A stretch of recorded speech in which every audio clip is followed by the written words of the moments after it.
शहबाज शरीफ ने audio leaks में गुफ्तगू की तस्दीक कर दी। मजीद तहकीकात की अब जरूरत नहीं रही। इलेक्शन कमीशन फौरी तौर पर शहबाज शरीफ की नाअहली का रेफरेंस भेजे।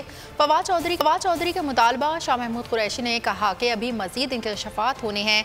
लीक्स ऑडियोज का मतलब पीएम हाउस गैर महफूज हो चुका है। ये मामला बहुत संजीदा है। शाह महमूद कुरैशी ने बोल न्यूज से खुसूसी गुफ्तगू में कहा कि वजीर आजम ये समझते हैं कि वो इस मामले में सरफे नजर कर देंगे तो ये मुनासिब नहीं है। ये बड़ा सिक्योरिटी लैप्स है। इससे जाहिर होता है कि हमारी गुफ्तगू, हमारी दस्तावेजात कुछ भी महफूज नहीं है। बहुत बड़ा सिक्योरिटी लैप्स है और ये बहुत एक खतरनाक चीज हुई है। इसका मतलब ये है कि हमारे डॉक्यूमेंट्स, हमारी गुफ्तगू, हमारा वजीर आजम हाउस इनसिक्योर है और किसी की रसाई हो सकती है और जो क्लासिफाइड गुफ्तगू है, क्लासिफाइड डॉक्यूमेंट्स हैं, वो हमारे मुखालिफिन के हाथ चढ़ सकते हैं। फवाद चौधरी बोले, शहबाज शरीफ की तस्दीक के बाद मजीद तहकीकात की जरूरत ही नहीं रहती। इलेक्शन कमीशन फौरी तौर पर शहबाज शरीफ की नाअहली के लिए रेफरेंस खुसूसी ट्रिब्यूनल को भेज दे। शहबाज गिल का ट्वीट भी सामने आ गया। कहा, शहबाज शरीफ ने ऑडियो लीक्स में इकबाल जुर्म कर लिया और साथ कुछ नए झूठ भी बोले। अब इसके बाद किसी तहकीक की जरूरत नहीं रही। आर्टिकल 62 और 63 के तहत इनको नाअहल करार दिया जाए। असद उमर बोले, अब तो शहबाज शरीफ ने भी ऑडियो लीक में होने वाली गुफ्तगू की तस्दीक कर दी। अब चीफ इलेक्शन कमिश्नर का ओहदे पर बरकरार रहने का कोई जवाज नहीं। शहबाज और वज़रा जो इलेक्शन कमीशन के साथ मिली भगत में शामिल हैं, इनके खिलाफ कानूनी कार्रवाई होनी चाहिए।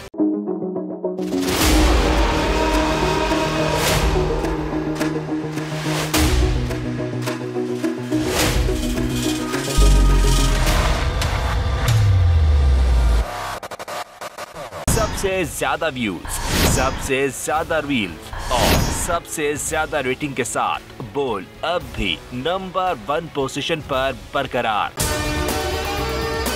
और अगर आपको हमारी ये वीडियो पसंद आई है तो लाइक पर क्लिक कीजिए। सब्सक्राइब करें और बेल दबाएं ताकि कोई खबर रह न जाए।